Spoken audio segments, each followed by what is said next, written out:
Nā mai haere mai ki Rotorua. Welcome to day 2 of the 2021 BMX New Zealand National Championships.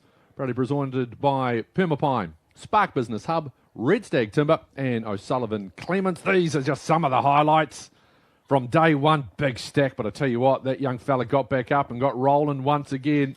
My name is Nigel Yolden, alongside me for day 2, when the elites and the big guns come out to play, in addition to these wonderful young athletes that you are seeing on the screen right now. Chris Newsom. And Chris, great days racing, and we look at some of this action, and it just reminds us what an amazing talent base New Zealand BMX has, but it's also a timely reminder as the elites come out to play today on the big 8-metre ramp, just where they got their grounding and how much racing they've done to get to the point that we will see from the top riders in New Zealand later on. Morning to you, sir. Yeah, good morning, Nigel, and good morning, everybody out there in BMX land. What a fantastic day here at the track, and it is going to absolutely go off today.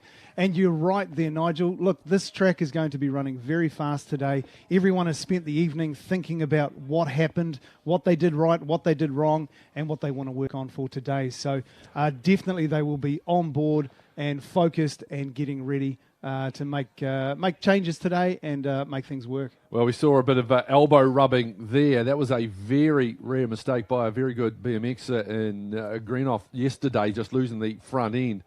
We saw some really great racing right the way through. Now, what happens today? Yep, we do get to see the elites, and they will drop in off the big 8-metre ramp. They have got some big jumps that they are going to have to clear. As again, we saw, and that shot there of the accident, it was very much of a rarity. It was good days racing, very few offs, which is always great to see. But I guess when we see the elites come out, what, Chris, are you looking for in particular? Because when you roll through the elite field, you've got Michael Byers, Rico Danvers, Cameron Jago, Rico Behrman, Bennett Greenoff, Daniel Butterworth, Oliver Hannum, Liam Goodwin in the elite men. And the elite women, it's only a small field, but gee, it's not too bad. Rebecca Petch, Jessie Smith, Amber Robson, Olivia Levins, and Megan Williams. They're coming off that big 8-metre ramp you're seeing there on the left-hand side of your screen. You can't see the bottom from the top. Full commitment needed. What are you expecting today from the big guns? Look, absolutely full commitment. Those 8-metre ramps are not for the faint-hearted. The transition from the ramp down to the track is extremely sharp.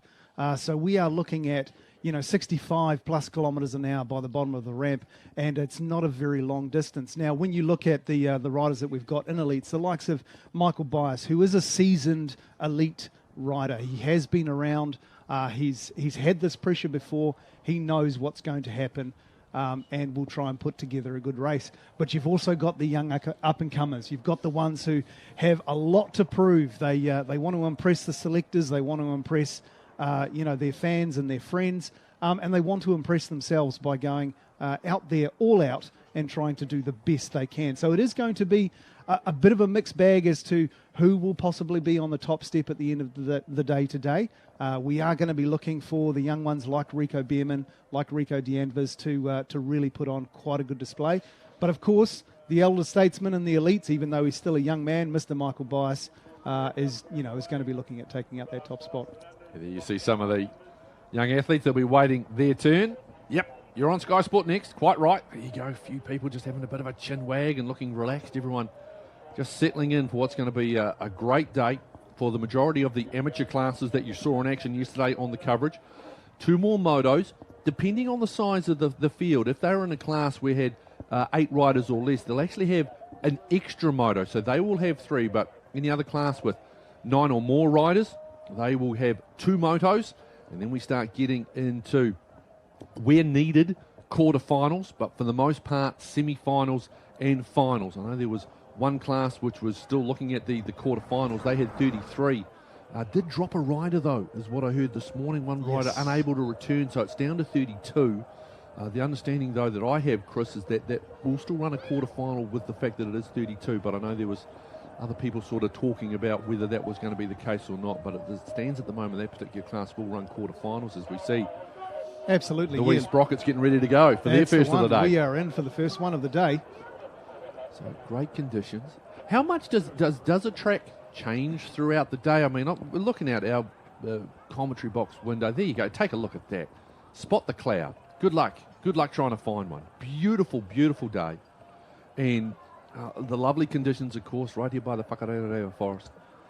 Do the track conditions, will we see the track evolve, as they like to say? They do. And you look at, any other sport, the likes of motor racing, you find the Bathurst 1000, the track changes throughout the day due to temperature and, gouges. It's exactly the same for BMX. So the track will harden because you've got 500 plus riders have been riding over it every 30 seconds for close to 4 or 5 hours each day. So yes, it does change. It hardens up. A lot of the little stones, the little pebbles get shifted to one side, creating more of a concrete feeling out of the lime. So it does get a lot quicker. That relates to the amateurs.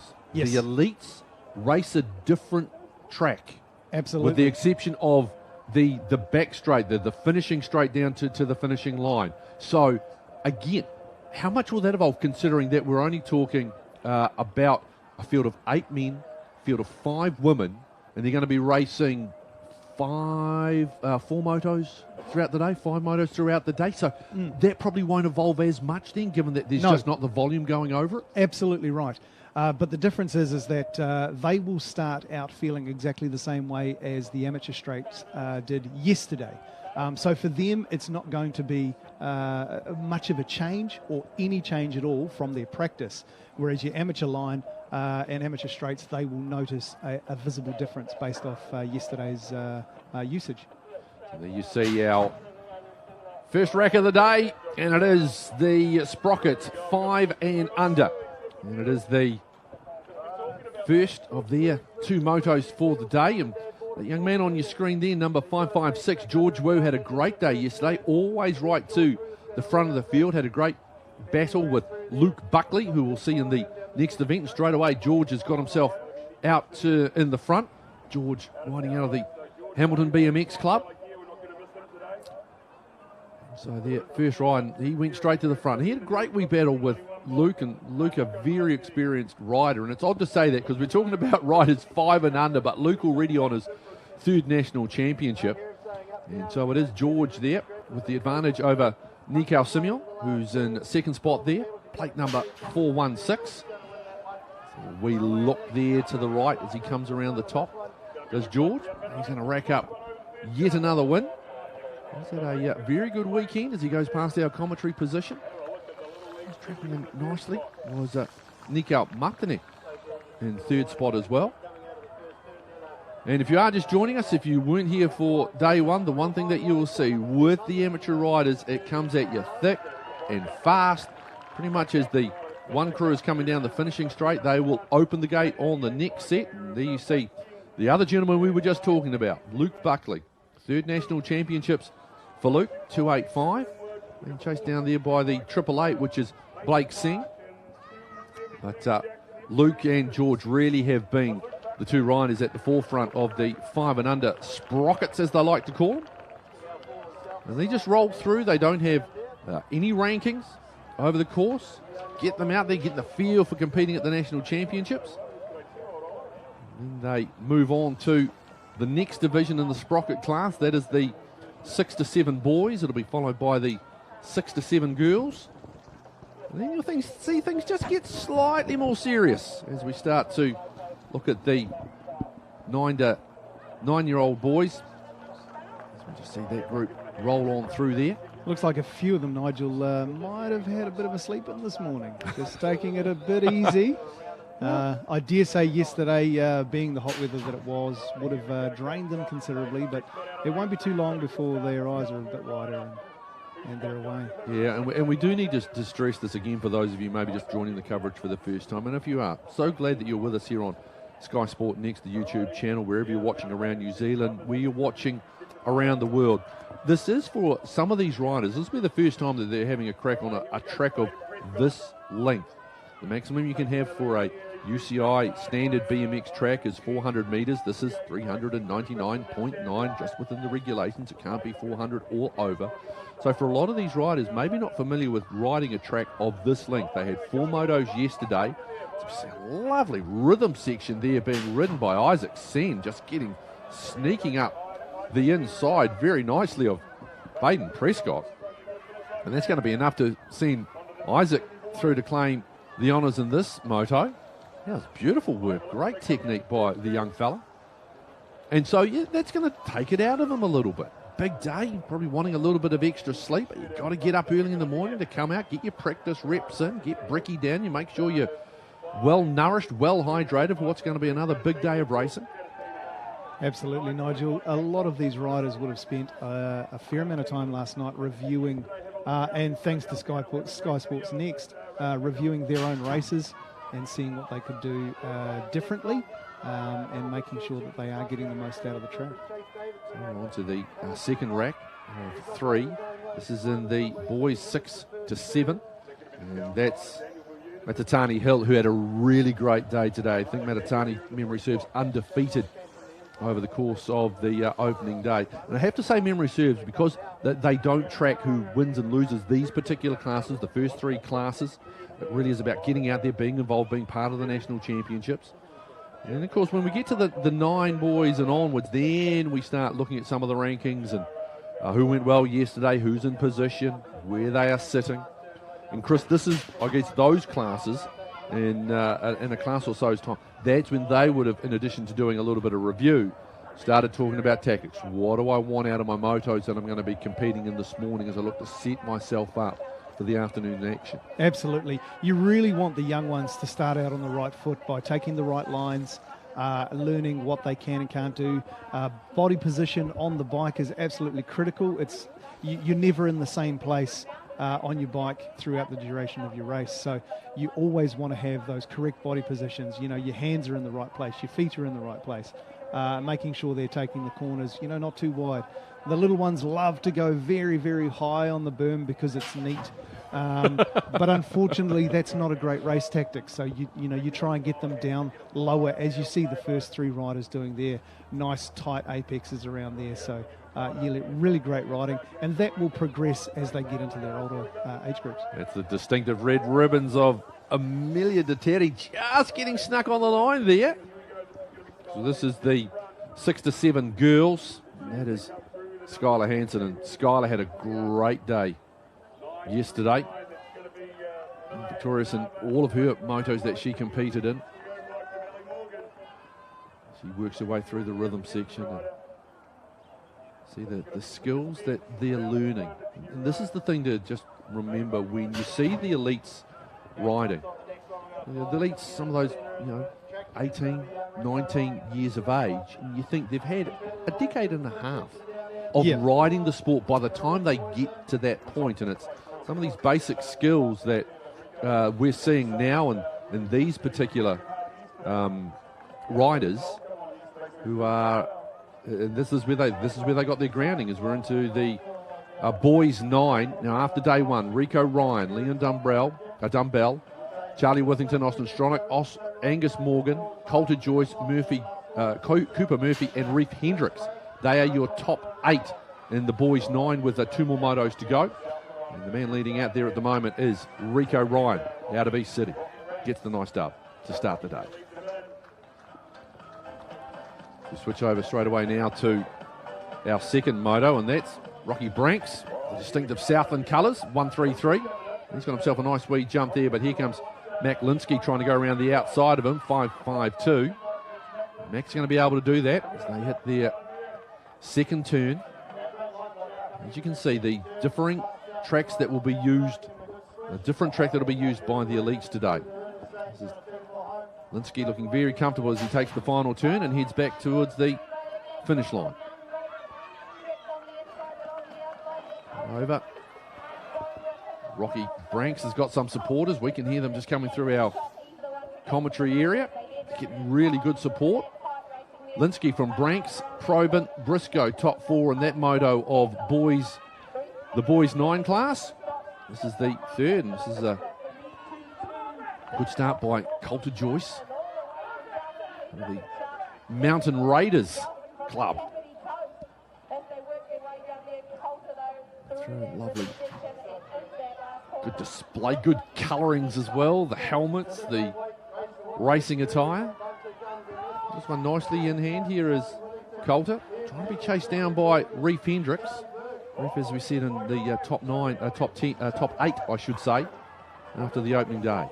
And here we go. You see with these riders, Nigel, they're really starting to use tactics, body position on the track. With their bike, they're starting to, move across on other riders, take a high side or a low side through your turns. They're really working the whole track. So you see these first 4 riders there. They're all really, really pushing. So they're going to be gunning out for the top spots. And you can see you've got an NZ1 there, and Leon Dumbell getting pushed here by an NZ2, and it is actually going to be Charlie Withington sneaking up the inside to get the W in that one. Now on to the boys 10. As I said, folks, don't have time to take a breath. Mind you, if you're watching on YouTube, you can pause, go make your coffee, come on back, you won't miss too much. Oh, absolutely. That's one of the hard things with the spectator side of it, is that you sometimes do miss. If you've got 2 kids, you've got to send one off and you turn around and the other one's finished, and then you get, Dad, did you see my race? But look, it's great to be live on site, but this kind of coverage does wonders for the sport, getting it out there. It's great to be able to have people like Khalil Alexander seen. That's a nice victory. Tim Creswell second. Ashton Payne, NZ3, coming through in 3rd spot. Ashton all the way up from the North Avon club. So we now move on, and that's Blake Andrews all the way down from Whangarei. Got him from the top to the bottom of New Zealand, all points in between. It's not as big a field, and I think we all understand the reason why, considering the implications of the pandemic. It's still really good, and it's good quality racing that we saw over the course of day 1. And already a nice wee standard being shown here on day 2 is Blake Andrews is going to truck away from this nicely from Jack Buckley out of Mountain Raiders, and it's a nice win for Blake. Alex Hamilton. It's great to see these kids going so well here today. This track is considerably longer than most tracks in the country. Still under the requirement, but it is longer. And these age groups will touch every single part of the track. You look at the elites, they miss out half the track by jumping everything. So they don't have to pedal as far. But these guys are putting the hammer down, and they are putting in, a good 350, 400 metres of pedaling. Yeah, they might not have to pedal as much, but some of the jumps we're going to see the elites take, these are big gaps that they're going to have to soar across. Absolutely big jumps. We've got in excess of 13 metres that they have to clear. Hence the reason for the height of the ramp is that, you do need those high speeds just to clear these jumps. But these boys will be pedaling around the corner. Boys and girls in the elites, full pedaling around the corners. Nixon Banks taking that moto from Dylan Fox and Rickiana Salmon. So we're now watching the next heat. Moto 5 of the 10 boys. They had 4 motos yesterday. NZ4, Max Hay, who was super consistent yesterday, was putting himself in the top 3. I think a bit of pressure coming here, though, from Liam Clifford. And Liam had a really good line through that final turn, which he used to good advantage on a number of occasions yesterday. So he could be a guy, if he gets in the mix, I think he'd be feeling pretty confident, because Liam really good over the second half of the course. Now we see NZ1, Ben Anderson. Switch colours yesterday. I think he had the black and white on yesterday. It's gone to the change. He's gone to the club colours, has he? East City. And if you notice the times that these guys are pulling here, Nigel, they have come down just a tad. And a lot of that is based on the fact that the track has had a fair amount of action over the last couple of days with training and with racing. So it will be just a little bit quicker. Ben Anderson from Jackson Wynn and Ethan Beattie 1, 2, 3 in that final moto as we move now on to the 10 girls class.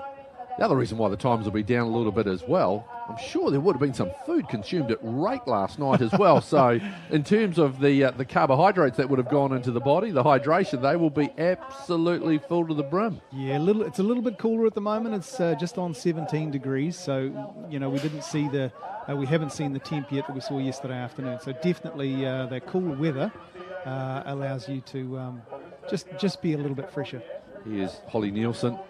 Continues her very good run through the 10 girls competition. Nice to see as well, just sort of great shot there of the riders after their moto.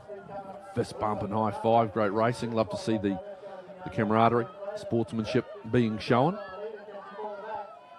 Here's Asher Napier-Anderson from Gisborne. He's got a nice break at the moment. Comfortable over the rider in second. That's Abby Story-Frayling. A member of the Mountain Raiders. Geez, they've got a good contingent that have made their way down. That just dropped into third spot there. That's Oceania 3. That's Luca Penny out of Te Awamutu. Luca trying to see if she can just snaffle one there, but she can't. So it's Asher from Abbey with Luca slotting in for third. And Luca's sister Sophie. I'm not sure about twins possibly. I'm trying to remember. I'm pretty sure that's the daughters of Mark and Alana. No, as now we move on to the 11 girls. And that's Emmy Summers leading the NZ8 Zavara Prestige. This class has been dominated by Meg Cannon. She'll have the NZ1 plate on the front. And there you see Meg on the right of your screen, but she's getting pushed nicely here by Nicola Mapu. And you kind of get the feeling that they're going to be right in the mixer for this one. Beth Walker from Cambridge. That's her on the right of your screen. Great technique being shown by all of these riders. Could be a good little finish. Cannon, Mapu, Walker over that final tabletop. Looks as though Meg's got this one. Remember, though, this is all just about setting yourself up, though, for what comes this afternoon. Beth will have to keep an eye on Meg, of course. You notice she was playing her on all of the corners and just seeing where the holes were. So that is one thing that is a lot easier to do from second position, is see what first is up to. And first position, it's very difficult to look back and see what the riders behind you are up to. The final moto. Fifth lot of motos for the girls 11. Just another glorious day in Rotorua. Maya Prescott has got the advantage out of the Te Awamutu club. Trying to cut through on the inside there was the NZ7 of Sophie Calhoun. But she's still just sitting there now, tries to go around the outside to Sophie. That's nice work. Now cuts back on the inside as well. Calhoun putting a bit of pressure on Prescott. To the line, this is going to be close. Someone give me the camera for the first time today. That was really tight. Calhoun just. Wow, 2/100ths of a second in favour of Calhoun over Prescott. Let's have a look at this. Let's see that. Oh, big push by both riders. Yeah, that's great to see first thing Sunday morning on finals day. Well, that could be a wee precursor. So for the majority of these classes today, we've got 9 or more riders. They've got 2 motos to complete today. There's a couple of classes which do have just the 8 riders in it, and they'll have an extra moto. Of course, we've got the elites, which will be getting underway, and you'll see at times, as you see the coverage, the great footage being provided by our camera crew here from this stream shop, you'll see that the different, there's another track just to the left there, and that there is where the elites will be riding. You see that little kicker there. They're going to go flying over the top of that berm into another bigger berm which is sitting just in behind. This is the boys 12 is underway, and that is NZ1 plate holder Deegan Connor. And he's going to get the W here. Connor King looks like in second, and then Deegan McCormick rounding out the top 3.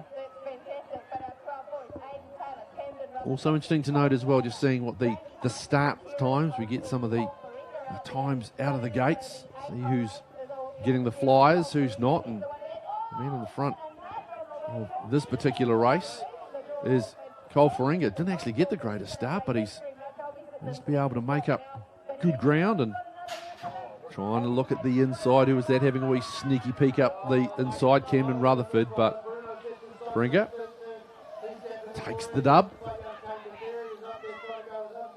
Now we head to the final moto, this rack of 4, and that's Bruno Nemeti out of Tauranga. Bruno rode really well yesterday. Also got a nice little up on Deacon Connor in the last moto yesterday. He's showing a clean pair of heels there, which actually look like they're possibly flat shoes too. So he's certainly working his skills. Of course. So when they hit the ages of 12, they can go into the clips. They can go into the clips. There are a number of reasons for that. It's in regards to your bone development. Not placing adverse pressure and stress on the tendons and ligaments, and you tend to crash a little bit harder when you can't put your foot down. That tends to head towards wrists and shoulders and elbows getting broken. So it's a bit of safety and a bit of rider development. And of course, those who ride flats for longer will tend to develop a smoother riding style. Now that may be controversial to some of our listeners, but it's certainly been shown to be proven. So that is the 5th moto in the 12 girls. Madeline Hunter, Millie Waite, Danica Bergeson, Mia Ellis, I should say, and Taylor Rickelman, the top 5. Now we slide on to the 13 boys, and this was very competitive, featuring the man out in front from the Kapiti Club, Tom Coleman. He was right to the fore. Jack Young, we will see in the next moto, another NZ1 plate holder. Tom, nice break at the moment. That's James Wallace out of Hamilton and behind him. So what a lot of these riders have to contend with, Nigel, is the points over system that's run at the National Championships, which basically means you get points, or you score points for each of your moto wins, and those with, of course, the most wins have the least points. Those down behind you are then fighting for position. So even if you take out the win in finals, that doesn't necessarily leave you with the top spot. So hence the points over situation. That is Luke Brooks-Smith, world number 2. Absolutely. With a comfortable win, flew the gate. He was 2/10 quicker than the next bloke out. And the next bloke out, by the way, is an NZ1 plate holder. But when you got the W on, that's world. NZ, that's your New Zealand ranking. If you see the O, that's Oceania. This is a final heat, and that's Regan Smith, who's got the whole shot at the moment and got a nice wee break. Corbin Manava in second spot, NZ7. And you go back to Fred Cooper in the red shirt. That's a real nice win for Regan.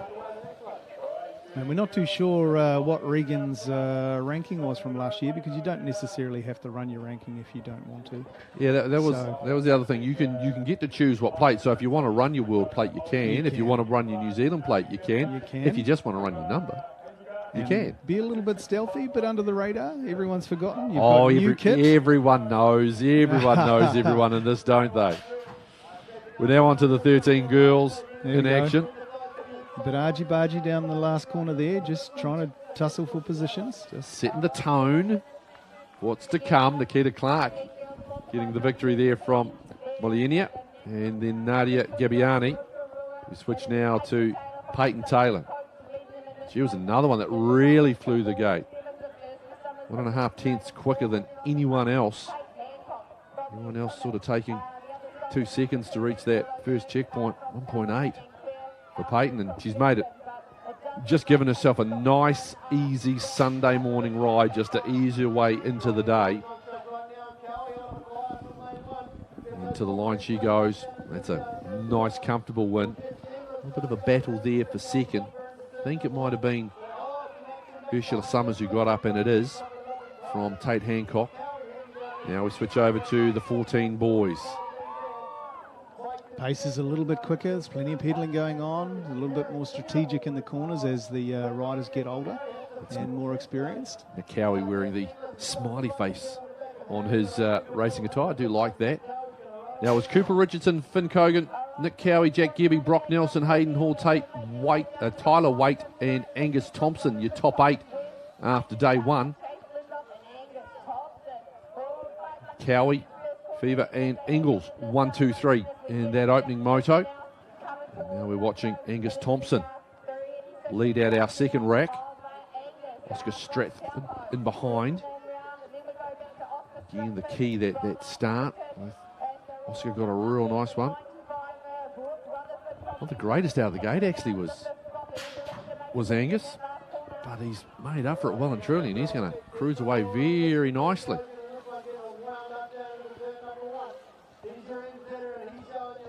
This here features an NZ1 plate holder and Finn Cogan. There he is. Finn at the front. Good speed. Again, very good out of the gate. It's not a tenth quicker.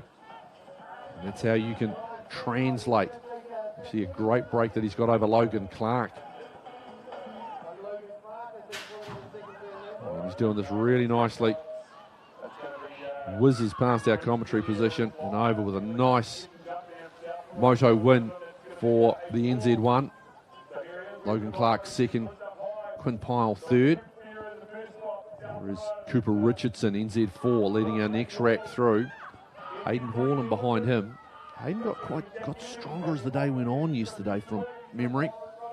At the moment, Cooper with a nice little break over the man from Southland. Final turn. A number of these riders I've noticed have been pumping through the third straight rhythm, and it hasn't boded well for a few of them over manualing. So it's definitely going to be interesting when it comes time for semis and finals as to what choice these riders are using through the rhythm section, which can make or break your race. For those of us, for those maybe just joining the coverage, when you hear Chris referring to manualing, that there is just riding through on the rear wheel only, lifting the nose of the bike up, but just having the rear wheel in contact with the surface. You see them going through the rhythm section, so that's just rolling through is what we saw there by the very impressive Lily Greenoff from the Greenoff family, and we'll hear that surname a lot. Bella Birchall second, Hannah Mason third. And we switch to Renee Coleman-Savage, 551. Renee really did try and put some pressure on Lily Greenoff yesterday. And that's the great thing. It all builds up to that semi-finals and finals, and in those one-off races, as the cliche goes, they're in sport for a reason. It's because it's been proven time and time again, anything can and will happen. Absolutely, and the finals in BMX is generally when people lay it all on the line. You're either first or you're last, so if you're not going for first, you're generally looking at biting the dust. So a lot of the riders will take that mindset into their finals. If they do not get first, they end up being last. So for some it works. For others who just want to make it round and get that plate, then they're a little bit more conservative. I thought that was leading to a Talladega Nights quote there. I was waiting for some Ricky Bobby. Oh no, we don't need any Ricky Bobby. I was about to say, well, you haven't brought a cougar into the commentary position, sort of, so that's all good. So we're fine. There is our first lot of 15 boys motos gets underway. As I say, this is their fifth moto for the weekend, first of the day, 2 today, and then we're into the finals situation. Ronan McKursky, by the way, beating Regan Brown and Patrick Ball in the top 3 in that heat moto that just went through. And this is Ben James out of Alexandra. They had a very good day, the riders from Alexandra, that club. You saw a good example there of him manualing, just staying on the rear wheel, lifting the front through that final part.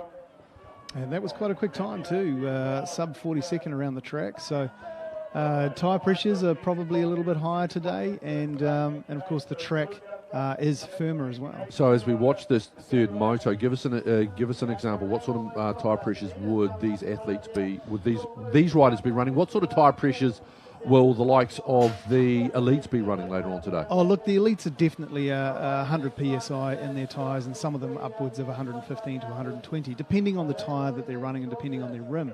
That makes for an extremely rough ride in terms of the tar seal corners. It's never as smooth as it looks.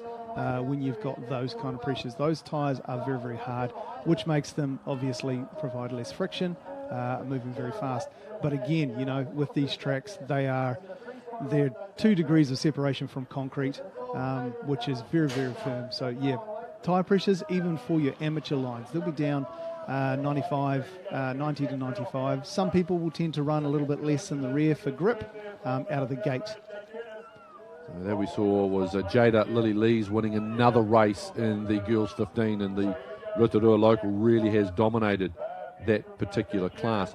I got a message from a mate of mine who was asking about the tyres, because I guess most people, sort of casual observers, or maybe those who used to ride a BMX back in the day, are asking where are the knobbies? Where are the big knobbies? It's kind of like, okay, well, so I'll get you to explain what the tyre looks like in terms of groove patterns, that sort of thing, compounds. If you can give us a bit of knowledge on that, as well as we watch the second heat of the 16 boys comes rolling through. First heat won by Jack Greenoff, and to the front of this one here you're seeing Jesse James Green, who was also pretty good yesterday out of Christchurch. Yeah, look, progression is a wonderful thing, unless, of course, you're an older rider and you just remember how easy it was back in the day. The jumps were smaller, there was lots of the dirt corners, so it was generally a bit slower, and you needed knobblies because it could rain, it would get muddy, and so you would need that grip.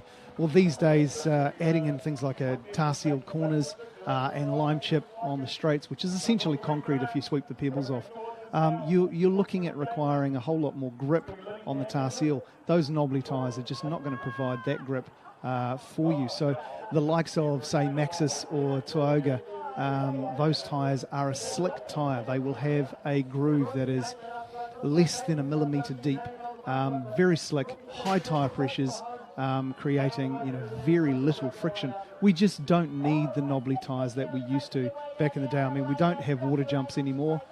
Every now and then, for old time's sake, they put them in some of the races in the States, where it's literally just a big pond in between the gap. But we don't have those kind of tracks that we used to ride on back in the early days of BMX. I find it interesting you're talking about grooves, though, only being like a millimetre deep. I mean, there's still a few loose impediments on that lime chip, obviously around the bitumen, not so much. I just would have thought maybe the grooves might have been just cut a little bit deeper than that. Not really, not with your lime chip, and for the most part, your racing line down a particular straight is in an A to B straight line. So there's not a lot of turning that is required on the slipperier surface. There is a surprising amount of grip, though, from a slick tyre, because it is a fairly soft rubber. And you'll actually find that if you did get knobbly tyres, they still sell them. Of course, you can buy them for a dirt jump bike. That's not an issue. But you will lose a significant amount of grip and also speed. You can't run the tyre pressures like you can with the slick tyres. They're just completely different progression within the equipment available in the sport. We saw just prior, as we were having our discussion there, in the 16 girls, Brooke Penny and the impressive Leela Walker winning their respective motos. Leela's been perfect right the way through. She's currently ranked top, ahead of Brooke Penny, Lily Candy third, Caitlin Flavel, Paige Connor, Brooke Keown, Jamie Lee Owen and Lily Hubbard. They are the top 8 in the 16 girls. We just saw the 40 to 44 males roll through, and that would be a continuation of the Kurt Bagby-a-thon. Changed the racing attire today has Kurt. Hasn't changed the result though, still gets the W there as we watch the first of 2 motos in the 5th go round of the 45 to 49 male. Ken Feist, Zane Alexander and Nick Emery, top 3 in that first moto. And here we're watching JT Napier. He's definitely stepping it up this morning. He knows what he has to do, getting his numbers up. Not to say that the boys behind him are too much slower, but yeah, definitely JT's on form this weekend. He's working his way through. He did all the hard work in that first 3 quarters, so he was able to cruise his way through as we move. So he's got a good victory there. Tony Thornley took that big stack yesterday, but Tony back up and rolling. This is now the 17 to 24 class of the males, and this is the 20-inch bikes, 20-inch that they are riding. Of course, we will see very shortly the cruisers come into action. And after that, first look at the elites can't be too far away. No, it won't be too far away. They'll just be doing their warm-up measures and getting themselves ready to go. It's a little bit different as an elite you're full-time riding, so your training regime is basically scheduled and manicured for the purpose that's required. So whilst all of our amateur riders will most likely have to wake up in the morning and head back to work, your professionals, they'll be going back into their gyms and their bike training sessions. So yeah, they do require a little bit more, special support and time. So hence your elites will be riding at different stages and in between the amateurs. And on a completely different track. And we will see that come into play when we get our first look at it. You'll see the other track sort of in between what you're looking at the moment. It will still be a main straight, and followed by the right-hand turn, then another straight. But the big one there is they've got the big kicker that they're going to have to clear. The third turn for the amateurs, the elites will actually leap over that gap. It's around 11 metres. It's after an 11-metre gap that they have to clear off the start ramp. Conor Mahan and Mark Edwards claiming the motos in the 17 to 24. We also just saw the 35 to 39 males go through, and Adam Coker getting the W in that one from Tim Ferguson, two world-ranked riders. And at the moment, we're watching Alan Frank out of Tauranga. He's got a nice wee break over Ethan Wee. Ethan, just another one of those really consistent races from yesterday. Cody Keach from Christchurch getting third. So those rankings there at the moment, it's still Alan Frank from Ethan Wee, Cody Keach, Carl Ellis, Hayden Stockman, Joshua Clark and Alexander Sewell. Now, because that class, there's 8 riders, less than 8 riders, they'll actually have a third moto today. As here we see Big Dave Mohi just cruising along nicely. This is the 50-plus riders. Includes El Presidente, Warren Bogus, but it's Mohi, Hughes getting the job done. So it's just the one class again. It's 7 riders, so they've got to have the third moto as well, the old fellas. They'll be deeply upset by that. They need to have a third go-round to show the young bucks how it's all done. Switching over now to the 17-plus females. These ladies making short work of this track well. They've really stepped it up, and it's been really good to see. For a long time there, the female side of the sport was lacking, to be honest. The girls were just not being enthused or helped out to get out on the track. But you've got more families involved now, and so the girls are really stepping it up, which is great to see. It is such an inclusive sport. There's no reason why they can't. So if we can get more ladies out on track, that would be great. Yeah, well, that's one of the things. I mean, you were talking about the Anderson family and about how Mum Sherilyn only recently started riding the bike. Absolutely. There's a number of ladies who I've known over the last sort of 10, 15 years who sat on the sidelines and then just thought, no, look, I've got to give it a go. Everyone else is having fun, and I'm here making the sandwiches all day. So it's great to see them out on the track because, the more you have out there, the better your riding is going to be and the more fun that you can have as well.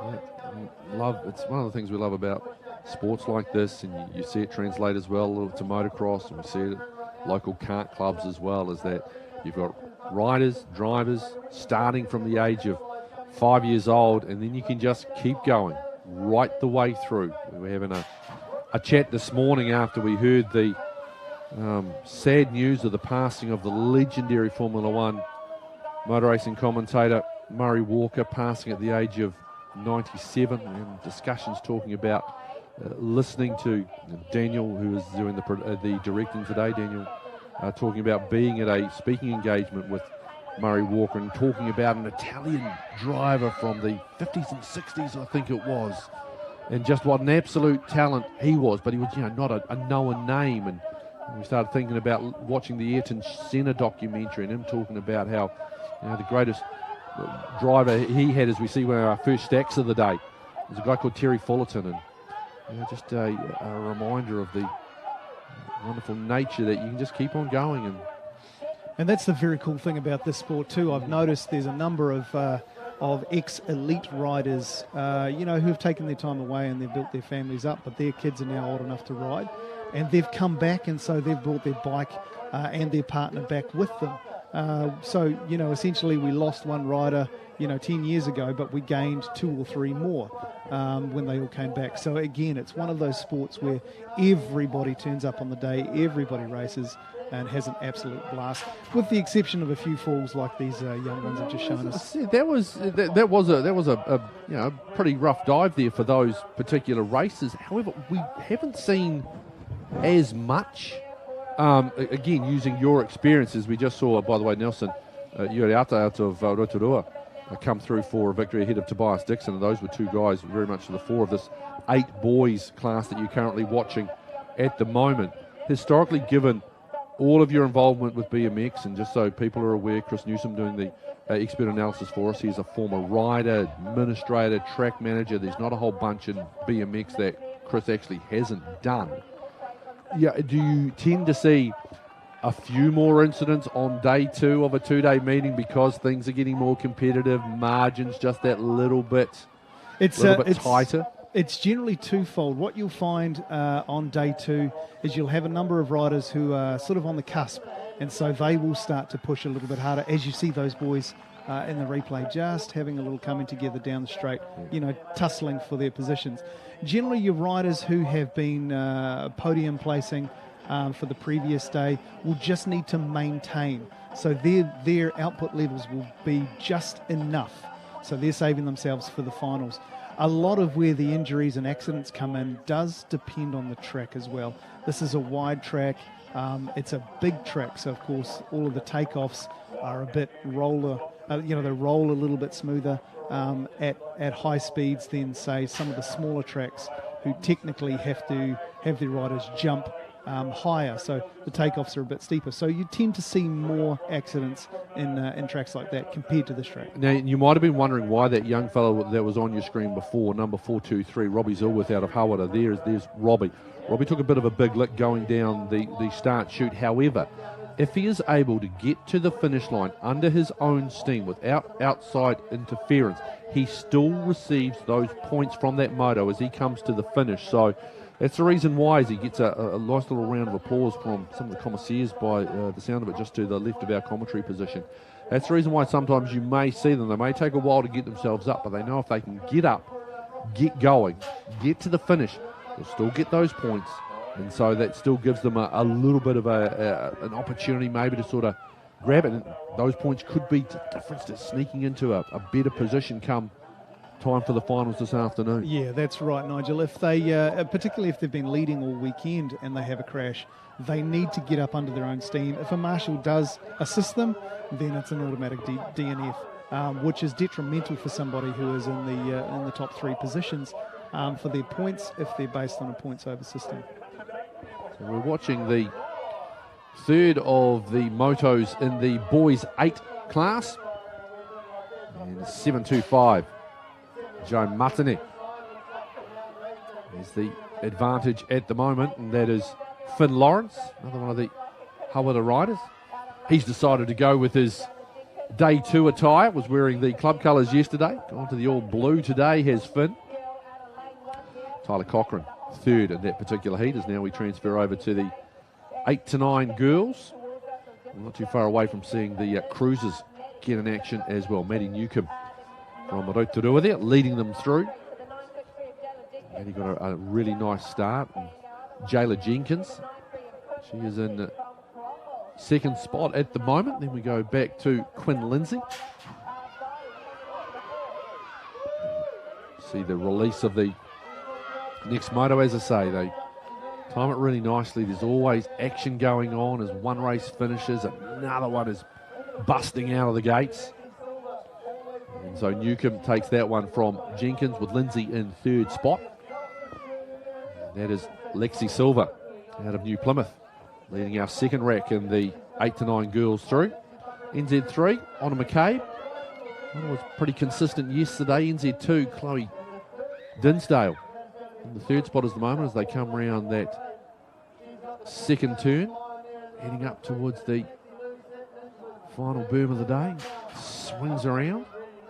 Nice and high. And I guess when we see the elites, will they use a little bit more of that particular berm? They will use a lot more of that track. Their speeds are, easily double most of the other riders. So turning into that first corner, they are going to be high. They're wanting to generate pace for the next straight. So off the first straight, they've got all their speed generated from the ramp, but onto the second straight, it's all them. They are the ones that have to propel themselves over 10, 12 and 13 metres. And, of course, jumping tar-seal to tar-seal, you don't want to come up short. So there potentially we'll be seeing rims getting bent, tyres getting blown, and unfortunate crashes if things get a little bit sticky. But for the most part, we can guarantee that they're going to be staying upright. Well, we see one rider has required the assistance of our volunteers, which is a shame. That's Deegan Russell. Plate number 224. And he's going to be credited with a DNF, which is a shame for Deegan. He had a very solid opening day. Case Silver beating Zane Williamson and Cohen Ludlam in that first of the motos. This is the fifth go through for the boys 11. Great start there by Seb Stetner. He's going to be the man leading them into that first turn. 262, plate number there at the front. I like that. I like that attire with the smiley face on it. I rate that highly. Yeah, look, a lot of these kids have been given the opportunity to be able to choose their own gear, and they want everybody to notice them as well. It's a lot easier to pick somebody out in video footage if they've got pretty cool kit like that. Yeah, well, that's a great bit of kit, and he's wearing it well too as he leads them into the home stretch. A nice wee break at the moment. Bit of a battle going on there with Nixon Poynton. Looks like he's going to try and hold on for second, and he does so very nicely. There's Nathan McGregor coming through in third spot. Now to the NZ1, Lucas Martinet with the advantage over Charlie Lysa. In third is Caleb White. NZ going to the inside. Oh, here comes Lysa, riding over the top of him in the rhythm section. It's a great straight ridden by Charlie. Can the NZ1 of Martinet respond? No. White trying to get up the inside as well. Caleb's another guy I think you're going to have to watch later in the day because he seems to ride that second half of the track really well, and it's got that good line coming through that final turn. Yeah, absolutely. We've got a number of age groups here where 2 and 3 are just buying their time and making sure they've picked all of their lines and can change their line choice in a moment's notice, particularly in the corners. We see a lot of people ducking and diving and just seeing what's possible. Quinn Hookway leading Ben Shaw. This is the final rack of the moto for the boys 11. And then we'll switch over and we'll see the cruisers in action. And they're going to be on their way right now. And again, for those maybe joining our coverage today of the 2021 BMX New Zealand National Championships, because we had a full day of racing yesterday for these amateur classes. We will see the elites coming to play very shortly. So there's the cruiser classes, and I'll get Chris once again just to explain for those who maybe weren't part of the coverage yesterday, just the difference between the bikes that we have been seeing and what we're seeing now, which is those cruiser classes, Chris. Yeah, absolutely. So your 20-inch class is a 20-inch wheel, front and rear, on your bike. And that, of course, takes into consideration the tyre. This is a 24-inch class. So your mountain bikes, 26-inch back in the day, then moved to 27.5 and then 29. So considerably smaller than a mountain bike, but nowhere near as, small and jittery as a 20-inch bike. So much bigger wheels on these bikes, generally bigger frames, but still not very heavy. BMX bikes in themselves are all sub 10 kilos. For the very, very good bikes. So. Well, as I was walking in this morning, there was a young lady, Addison. She was battling a little bit trying to carry two bikes, and so I said, "Look, do you want me to?" I said, "Dad, do you want me to take one of the bikes and just wheel it for you to where you are?" And I said, "Yes." So I wheeled it in, but of course, as soon as you grab a hold of it, it's like you just want to think, literally just put one finger under it and just go like that. Yeah, it's just extraordinary. It is absolutely extraordinary, considering these are fully rigid bikes, no suspension at all, and have to take sometimes upwards of a 100-kilo rider who might jump it, placing massive amount of pressure on them. So a lot of technology and strength goes into these bikes. You saw Dion Worth, the W7 plate, winning that previous moto. The W, of course, means that's a world ranking, and as Chris alluded to earlier, you've got the option of whether you run your NZ plate or you run your world's plates or your Oceanias. Yeah, definitely. Dion, a very, very strong rider, has been ranking in New Zealand for the last wee while. Formerly used to race back when he was a young man too, and then took a little bit of time off, but came back very, very strong, focusing on it. Occasionally you see them also running their North Island and their South Island plates as well, depending. Yeah, you've got those options to ride those. A little bit rarer though, isn't it, when you come to those sort of events? Yeah, absolutely. And of course, the red plates signify the class that you're racing as well. So you might see bikes on the back of the truck with a couple of different coloured plates. That basically just means the class of the bike and, of course, the number. So cruising quite comfortably here at the moment. This is the 11 to 14 cruiser class. And that's mixed. So, of course, you have the boys and the girls battling it out. Cooper Richardson, it was, winning that previous moto from Dallas Douglas. And here is Jack Gebby. And Jack sort of mixing it up, racing the 20-inch and the cruiser. And doing a good job on either weapon.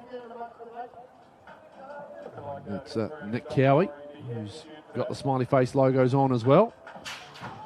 And this is Jack Gebby. Very comfortable man out of North Haven. Cruising along quite comfortably. Now we're off and rolling in the... Oh, okay. So these guys having a little bit of fun here today. It looks like they've organised themselves a pump race, which basically means they did not pedal, and they will not pedal around the entirety of the track. The interesting thing is they can generate just as much speed without pumping. It's just, they're not putting some pedals in. So it's a very, very good way to sort the fast out from the slow, and who knows how to pump. So they've literally just rolled off the gate. Haven't turned the wheels over pedaled at all. Nope. And they've still done nigh on 400 metres, sub 45 seconds. Absolutely. So that is the speed that can be generated by a rider who knows how to pump their bike. And that pumping action, which you see there, rider number, 449 or 440 rolling through. He's pushing down as hard as he can on the backside of each of the jumps and generating pace. But yeah, no pedaling. It's a lot of fun, trust me. I just love the fact. Well, I suppose, look, what did you have? 5 riders in that there, so I guess you can have a little bit of fun there. It was Louis Hunt, by the way, winning that one. Daniel Bowers-Wilson taking the honours in that first moto that you've just seen. This is in the 17 to 39 male cruiser class. Yeah, and Adam's been riding fantastic, as he has done for his riding career. Very, very seasoned professional, and very, very good guy to boot. So it's great to see him taking it out, but it is just a relaxing roll for him here. He knows where his points are. Over to the 50 plus. This is their 5th go through for the weekend for yesterday, and this first rack through, Greg Hughes.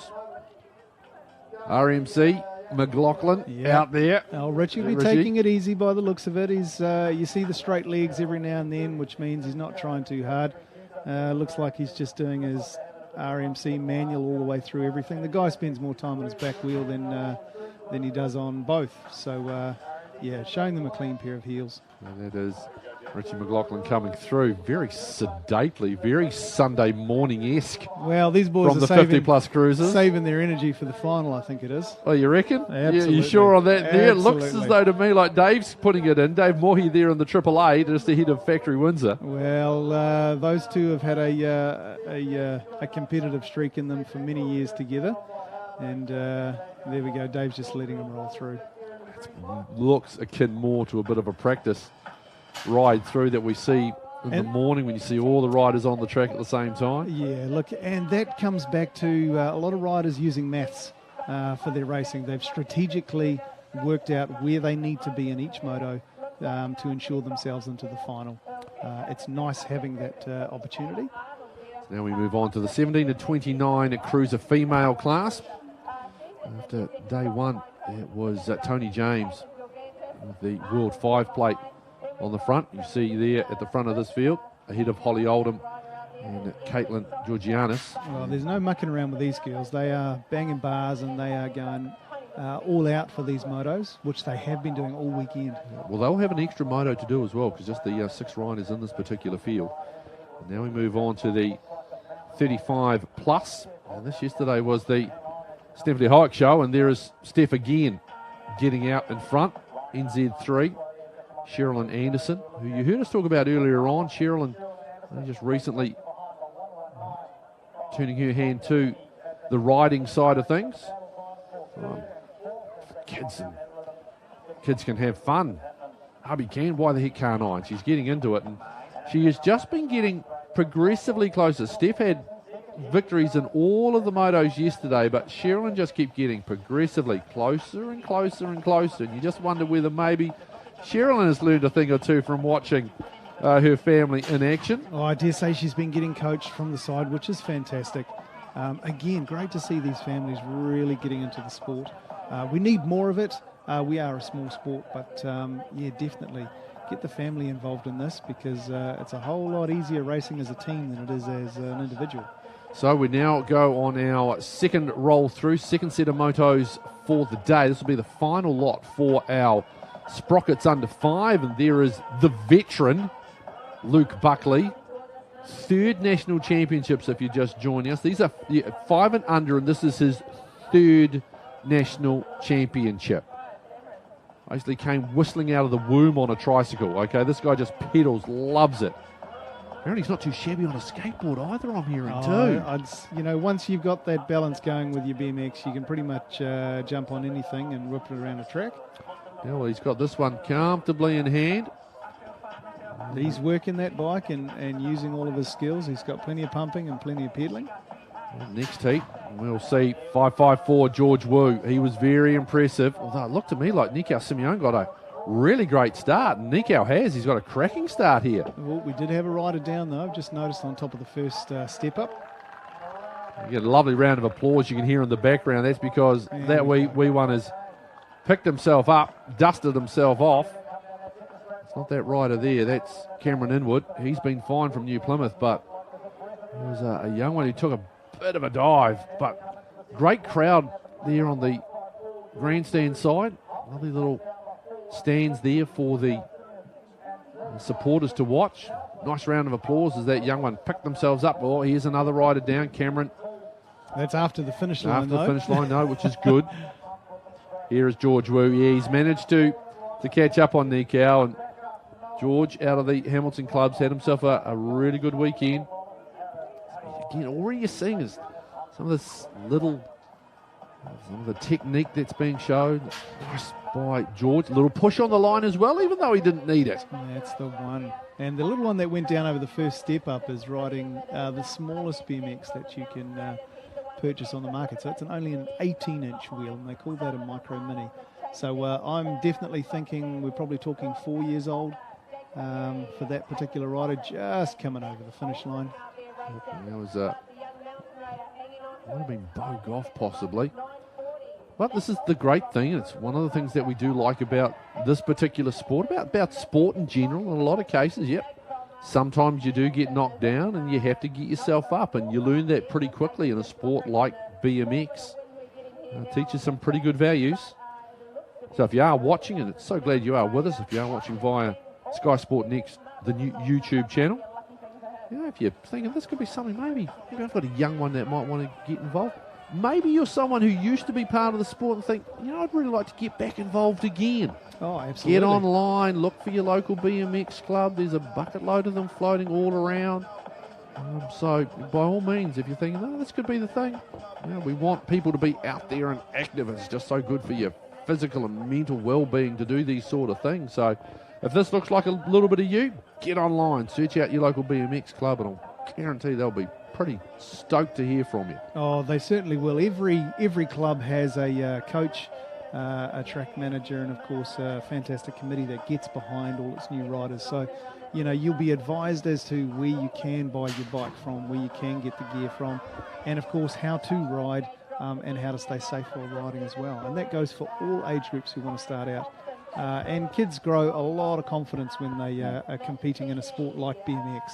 And the other thing too, and I know we've talked a little bit about the advancements in the sport, and the sport is like everything, because if you want to spend the money, you can. Absolutely. But with BMX, you can set yourself up for a good price for minimal money. The likes of Trade Me, and of course places like Facebook Marketplace and Craigslist for our international viewers. You can pick up a bike for next to nothing that will do absolutely the job. It might not be full carbon, and it might not be the latest and greatest, but it also won't be $5,500, which you can lose very, very easily in a bike like this, upwards of 7 or 8 if you're really going to spend the money. Right, it's the final rack of the Sprockets 6 to 7 boys roll through. We turn our attention now to the 6 to 7 girls. It really has been the Skylar Hansen show, and there she is, the young lady, rolling out in front in the pink and purple. Very well coordinated with her bike as well. Ruby Buckley is in the second spot there, out of the Mountain Raiders club. Looking back there, who's that spotted in third spot? That's Darcy Dumble out of New Plymouth. And you see Skylar, who's had a great weekend to this point. This will be the final of the motos for them, with 9 riders. 9 riders and more. They have the 4 motos yesterday. They'll have 2 today. And then you start getting into either semi-finals or finals. One class, we know that, we believe we're still going to see quarterfinals in that one. There's the distinctive pink ribbons of Amelia De Terry out of Hamilton. Just has to see. Now, you just saw her there. Just try to avoid the yellow markings. Again, if you weren't with us yesterday, and maybe you've just been sort of doing a little bit of YouTube surfing, you've come across this. The riders do need to stay inside those yellow lines. If they do go outside, if they do clip them or go on the inside of them, there is a possibility of some kind of or running foul of the commissaires, depending on how significant the breach is. Now we turn our attention to the 9 boys. This is their final moto. Standings at the moment. Rico Ryan, Leon Dumbell, Charlie Withington, Coulter Joyce, Austin Stronach, Angus Morgan, Cooper Murphy, Reef Hendricks. That is the top 8. I suspect this could be one of the classes where we may see, because there's a fair few riders. This could go. Last opportunity for a few of them. It is Cooper Murphy trying to get up the inside. Just a big push on the line from Charlie Withington, who's timed his pushes on the line really nicely, it has to be said. Yeah, look, a lot of these riders may not expect that somebody is so close to where they are. So you do have to have your peripheral vision up to speed and push that bike out over the line just in case. It doesn't take much to get off the back of your bike, and just push the nose out a little bit because all you need is an inch. Well, in fact, you don't even need an inch, Nigel. You can get away here with less than 0.1 of a second, so it's very close. Rico Ryan dominating this moto. Final go through, and he's riding really nicely. He'll power away. That's a big victory for Rico. Out of East City. Cut back, and there's another East City rider, is it possibly there, who's got the jump on them? Yeah, the running the NZ6 plate there. You'll notice that he's putting a few pedal strokes in where some of the other riders weren't, down the backside of the jump as well, and that just pushes them a little bit further ahead. So if you keep pushing a wheel length, by the time you get to the end of the track, you're a couple of bike lengths ahead. So you certainly see the difference that an extra pedal stroke will make to that rider's race. It's not East City, actually. That's out of Cromwell, John O'Hanson. He's got a nice break, and he's going to beat Angus Morgan, so that will help. They try and position themselves. And this is the third of our 9 boys, their final moto. As I said, 4 yesterday, 6 today, so we'll be able to bring some final standings for you, hopefully, once this all rolls through. Great system that they've got available for us here to utilise as part of the coverage of the 2021 BMX New Zealand National Championships. It's sponsored proudly by Permapine, Spark Business Hub, Red Stag Timber, O'Sullivan Clemens. Wonderful vision that you are seeing at the moment, being provided by the Stream Shop. We've got Tiger, Jason, Keanu and Aiden on the cameras. Daniel directing. Helen is our producer. Oh, that was a good push on the line. Absolutely. Gee, who got that one? Brooklyn Hanson from Sol Probe, and not a bucket load in there. 600ths of a second separating them. And so there will, as we see the final ranking, so that's going to semi-finals. So semi-final qualifiers there. Ryan, Withington, Dumble, Joyce, Morgan, Stronach, Murphy, Hanson, Zazi, Reef, Hendricks, I should say, Galvin, Linsky, Hanson. That win for Brooklyn Hanson, quite significant. Probin, Walker and Branks in the top 16. So now move on to the 10 boys. And Jackson Wynn doing just that out of Hutt Valley from Liam King and Alex Hamilton in the first of our final motos in this particular set. They've had 6. That's Max Hay. Oh, just riding the line a little bit there, Dylan Fox. Getting pushed off the track, so certainly a pushing move from the other riders there. He didn't come afoul and didn't gain any positions on that, so he'll be fine. Yeah, well, he's ridden that penultimate straight really nicely once again. He's pushing Max Hay. Trying to get up the inside, Dylan Fox. Hay's going to come through, but definitely that's a race to watch. You see another one of the East City riders leading out, and that's an NZ1 plate. That's Ben Anderson. Coming down the second of the straights. Come through. His left hand has a wee look over, sees where the chasing pack is, and sees that Khalil Alexander's not too far away from him.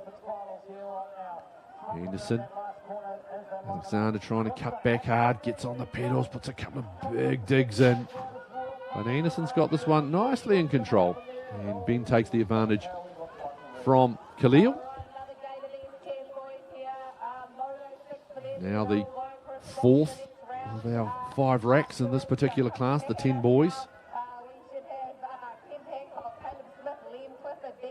Down the second straight.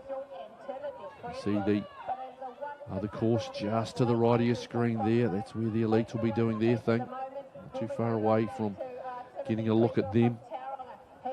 As you've heard Chris allude to, just a little bit of a different setup. It's a Blake Andrews, by the way. He's got a really healthy advantage. Blake's coming out and some really good riding in to start the second day. He's ahead of Tim Creswell, who again finishes really well. Tim, another rider who seems to like that second part of the course. So Andrews, Creswell and Clifford, 1, 2 and 3. Those are both, those are all 3 nicely positioned in the top. This is the class which has got 32 riders. We believe we've lost 1 rider in this particular class, so we will find out very shortly. It's Max Short out of Hawera, who has not fronted the starter. And so there'll be 32 riders, and we will find out very, very shortly whether we'll be going to semi-finals or quarterfinals. Hopefully they do stay with the quarterfinals. As you see, Nixon Banks come through and claim that particular moto, the final moto for the 10 boys. Just having a look there. It does look as though, just trying to see what's going on with that. Ben Anderson, top qualifier from Nixon Banks and Max Hay. Go back to the 10 girls. That's that 0 plate we were talking about, the 03. That is Luca Penny. Inside there, that's Sophie Penny. Penny's to the line. Oh! Who's going to be getting the lollies from Mum? It's going to be Luca. Oh, just very close. 500ths of a second, Luca over Sophie. Oceania 3 beats Oceania 1 with New Zealand 2. Kiana McHugh in third spot.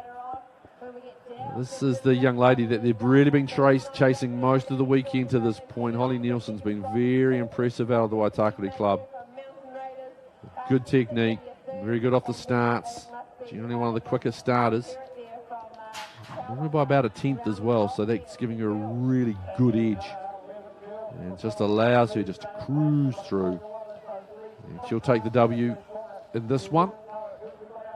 With Abby Story-Frayling in second spot. And Courtney Smith and Maya Perrott. So those rankings, the athlete to drop off. Maya Perrott, the one that drops off, they'll go straight to a final. And Holly Nielsen will be the lady to beat in that one, unbeaten so far. 6 moto wins out of 6. So we switch back now to the girls 11 and Meg Cannon, another NZ1 plate holder out of Cambridge. In flew the gates nicely, and she's got a good break over Holly Tribble, is it? No, it's actually Maya Prescott. And so Meg Cannon,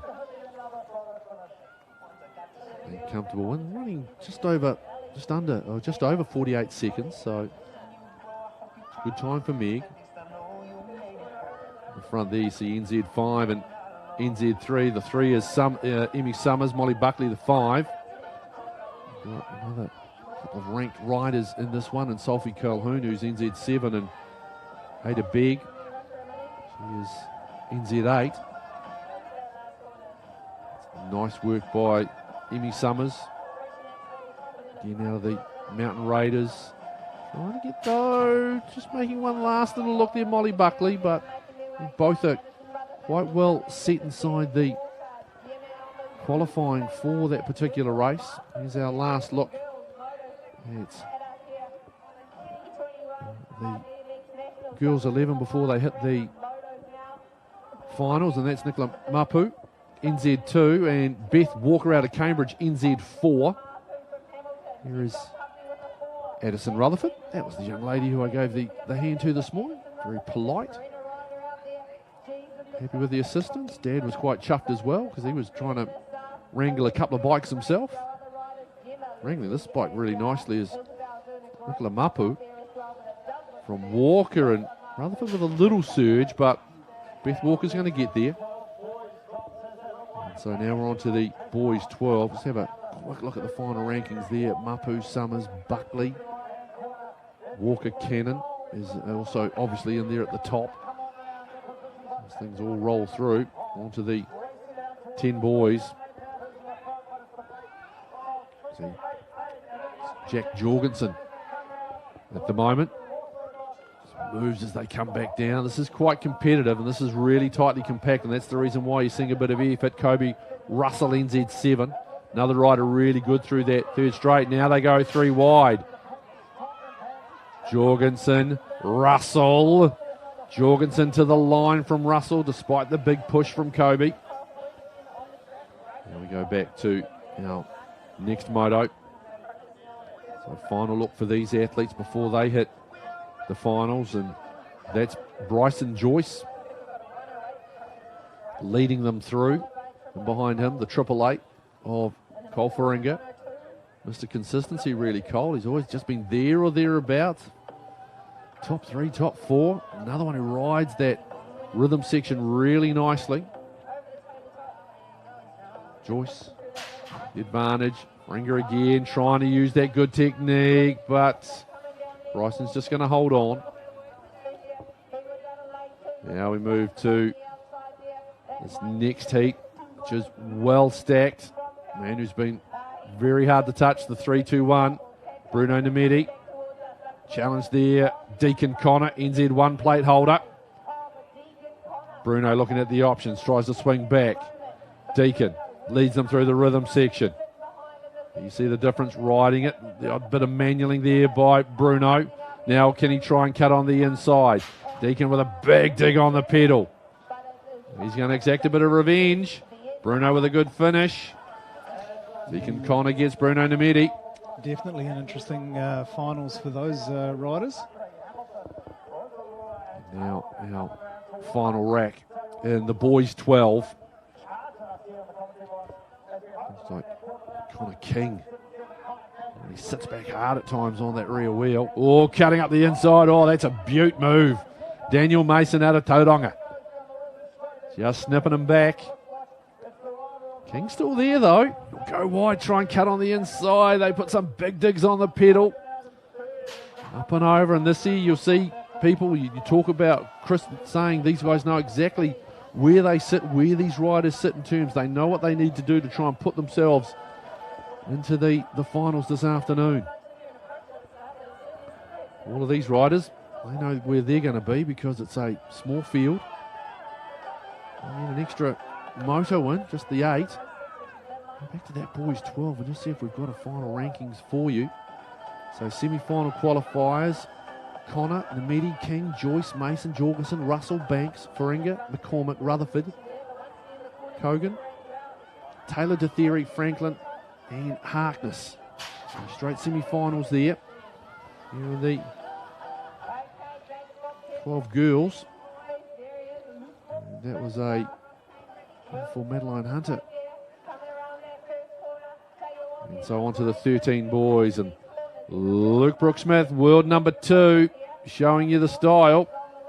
Fair flying. It's Jack Young who's in behind, and Jack's no mug.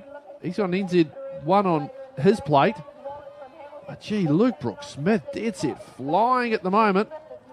Doesn't really need to push it too much. Just going to roll over the final set. And he cruises through very comfortably. He even sits down on the seat. Yeah, he still goes sub 42. Absolutely. I think it's Luke's a race to lose this weekend, but you never know in this sport. Well, an error can be made in a heartbeat. Well, we saw that yesterday with young Greenoff, who had a massive advantage going through turn number 2 and just lost the front end, just washed out on him. Washed out, and that can happen in such a split second that it leaves you wondering what happened for a few moments before you get up. Here's Azale Withers out of Hamilton.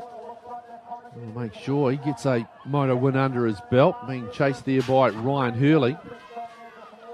And down to the line, he'll take a win in his final moto. Will it be enough to get him through to the semi-finals? We will wait and see.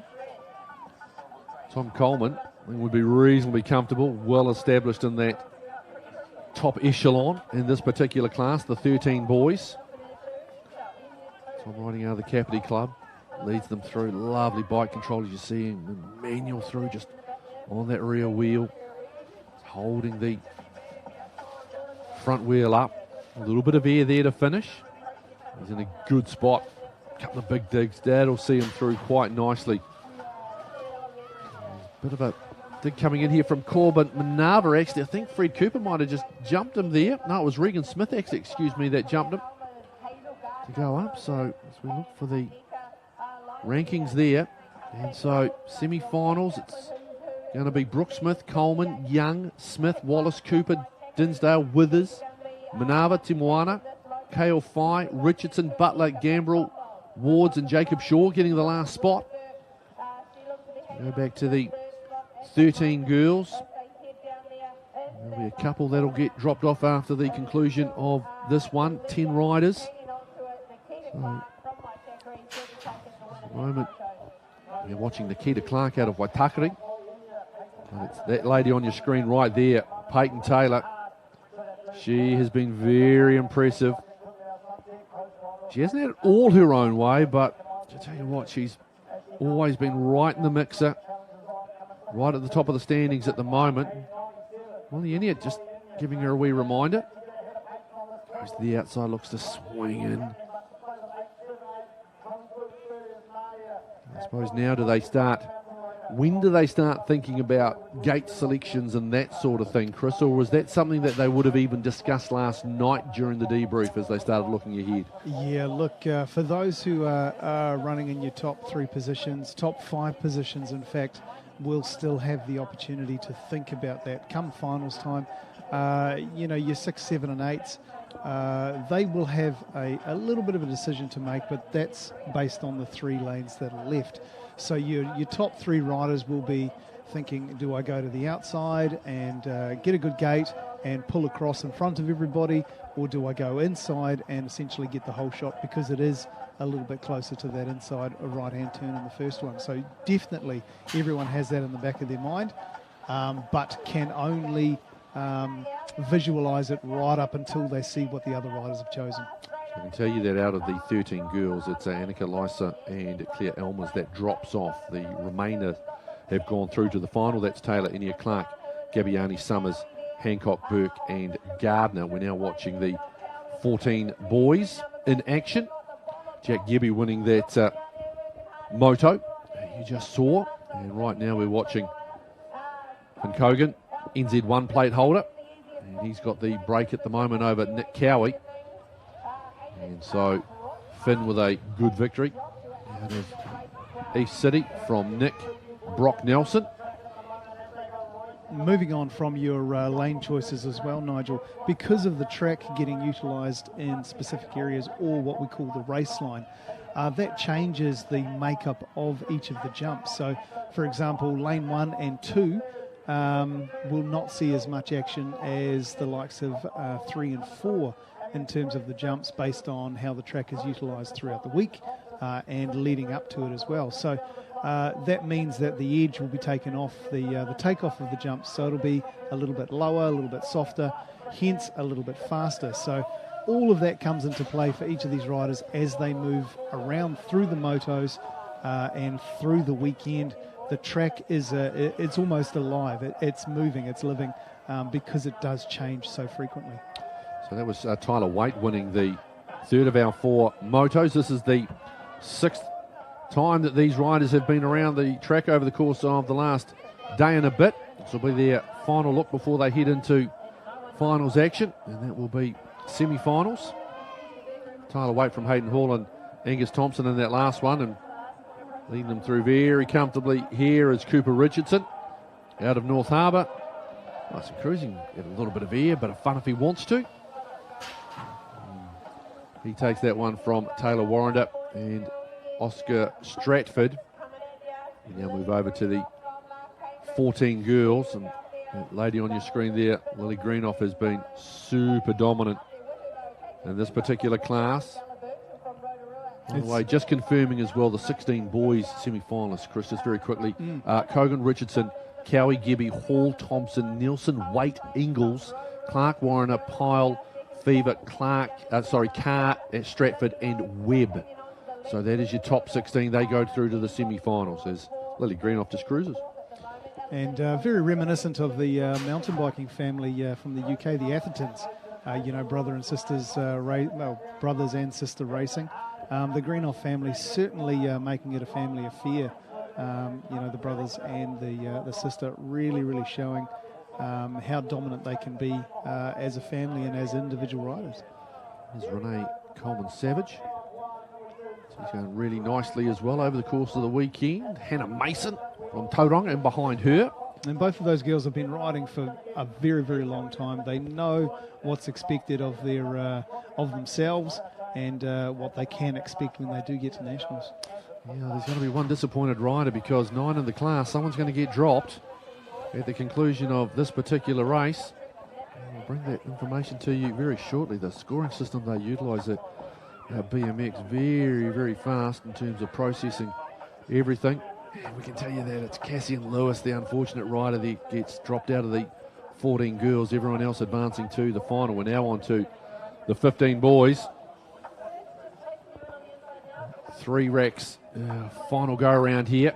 The 6th moto for the weekend. Riding high is Ben James from the Alexandra Club.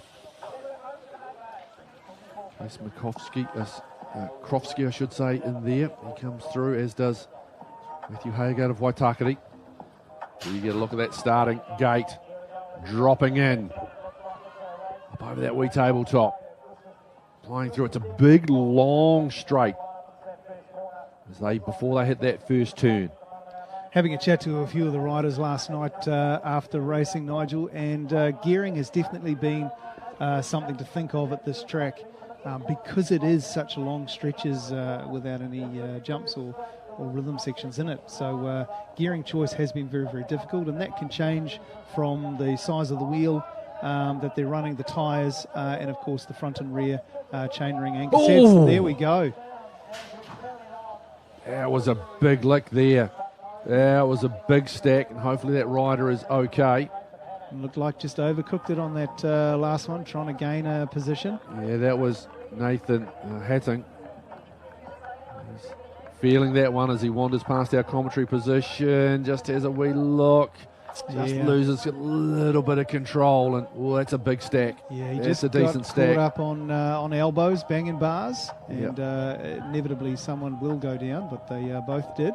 Yeah, well, we saw Emmanuel Abdel Malak also just be affected by it, but Emmanuel was able to hold his bike upright. That was a decent old wallop, that is for sure.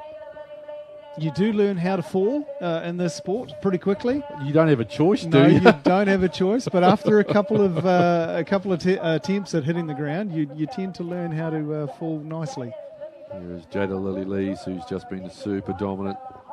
So as we look at the qualifiers so far in the 15 boys, it's Ben James, Lewis Atkinson, Case Krofsky, Matthew Haig, Cameron Lang, Emmanuel Abdel Malak, Rona McKursky, Caleb Morgan, Will Skipper, Zachary Arnold, Regan Brown, and Cohen Warren. In the 15 girls, the 5 riders, and Jada Lily-Lees has been super impressive. There's another win for the Rotorua local. Oh, absolutely. Look, to explain how dominant Jada has been, Sasha Ernest is a multiple world champ and has won many national titles as well in her career so far at such a young age. So for Jada to be as dominant as she has been is certainly going to make for an interesting final and a future for Jada. Jesse James Green leading out here. Thomas Coleman Savage on the 111 trying to chase him down. The NZ4 is Louis Hunt.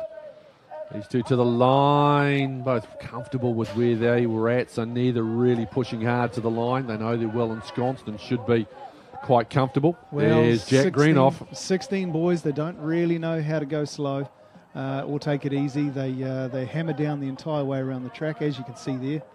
Well, Greenoff has got these start gates absolutely dialed in again. 600ths of a second faster. Now, that may not seem like much, but he's just so much quicker out of the gates than the next best. And it's not like Jake Ernest is sluggish out of the start. No, Jake is a well-accomplished rider too. Little things that the likes of Jack is doing. He's jumping into a manual situation rather than landing on both wheels. 36. Sub 37. Sub 37 seconds. That is a very quick time there. But yeah, definitely the skill set that young Jack is displaying there.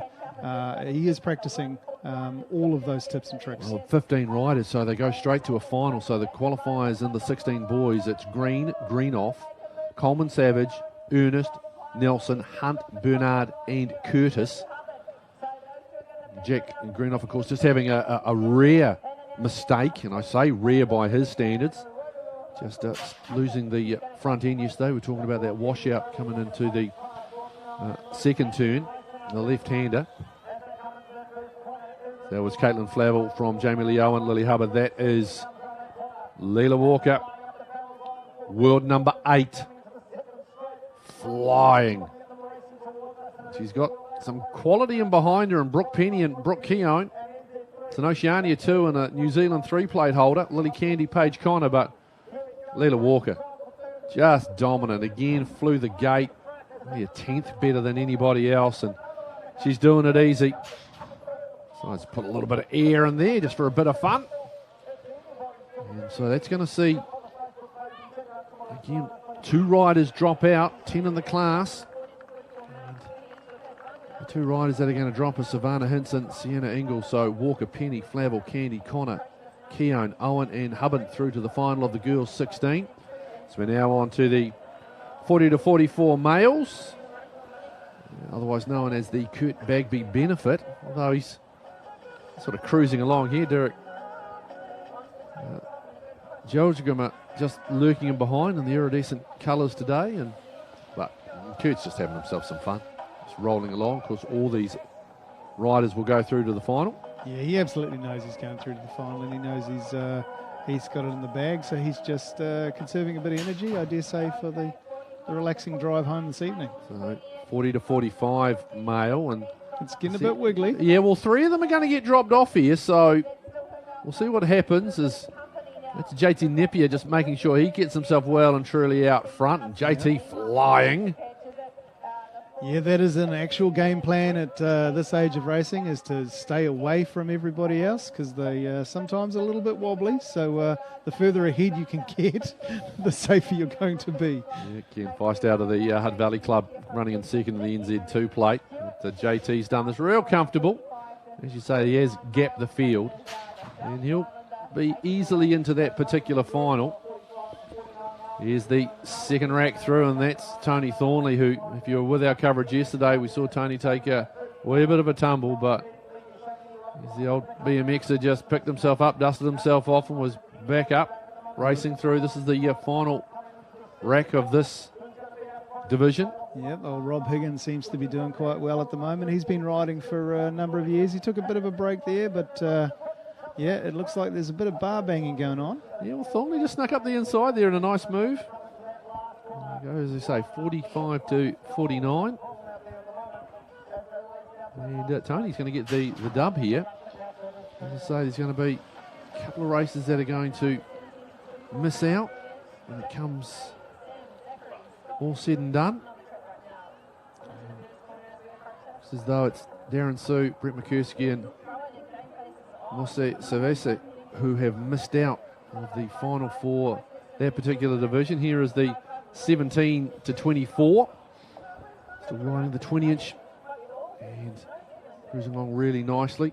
That is Zach Kershaw out front, out of Dunedin. And nicely done. Comes to the end, and again we'll see a few riders get dropped there. Here's our final rack in the 17 to 24. Mark Edwards out of Waitakere, the 673 leading him out. Yeah, you've definitely got some fast boys in this class. Many years of racing involved with these guys, and they know what they're doing. But I think by the looks of it, there's a bit of, this one's definitely on the boil. DBW, number 440, he's definitely making his mark known. Yeah, that's Daniel Bowers-Wilson. Yeah, he's come flying through. So, push. Well, you get the sense if we switch over to our rankings on our systems, he probably needed a bit of something maybe just to keep himself nice and safe. I think he's pushed himself up and will have done enough. So we'll just go to a straight final. That'll be top 8. May have snuck in. There's a photo finish which is going to slow down those particular rankings from coming through. This is the 35 to 39. And here is Adam Coker and Richie Stratford. They're actually going for it. A bit hard, these lads. Yeah, look, Richie, a lot of experience there, particularly back in the day, so he knows what he needs to get done. Well, they've got the 8th. They've got another moto to get through as well, because they're 8 riders or less, so they will have a little bit to do. Now on to the 25 to 34. And you see Frank, who's just built nicely into the weekend. Alan from Christchurch, wearing the red and black, as I'm sure that will be worn with pride after what happened at Orange Theory Stadium in Christchurch last night in Super Rugby Aotearoa. And he just cruises through. That's a nice win by Alan. And again, all those riders, they will have another moto to go through, because they have got the 7 competitors, so they'll race 3 and then go straight to their final. Here's the 50-plus males. Big man on stage, Dave Mohi. Dominant force in this age group. And a lot of it comes down to Dave getting his bike off the ground. I know that sounds like a simple thing to do, but, you know, tech-wise. Dave is a very skilled rider, and hence he's able to display this kind of, relaxed nature across the finish line.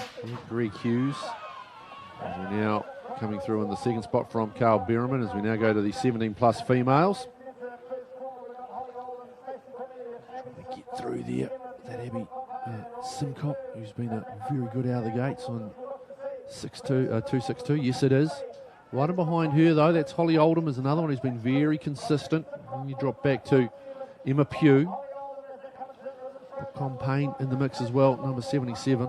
I understand Brooke's probably one of the younger riders in this age group. It's 17 plus, so there are a few riders with a number of years more experience, but she seems to be holding her own very well. We were talking about it yesterday during our coverage. So glad you're with us. Sky Sport Next YouTube channel. This is the 2021 BMX New Zealand National Championships that you're watching wherever you are around New Zealand, around the world. Hope you're safe, settled in, enjoying some quality BMX action. And we have seen some absolutely cracking racing over the first day. It was all the amateurs. We are, of course, a little bit on tenterhooks, waiting to see the elites come out and hit some of these big jumps, drop off the big 8-metre ramp.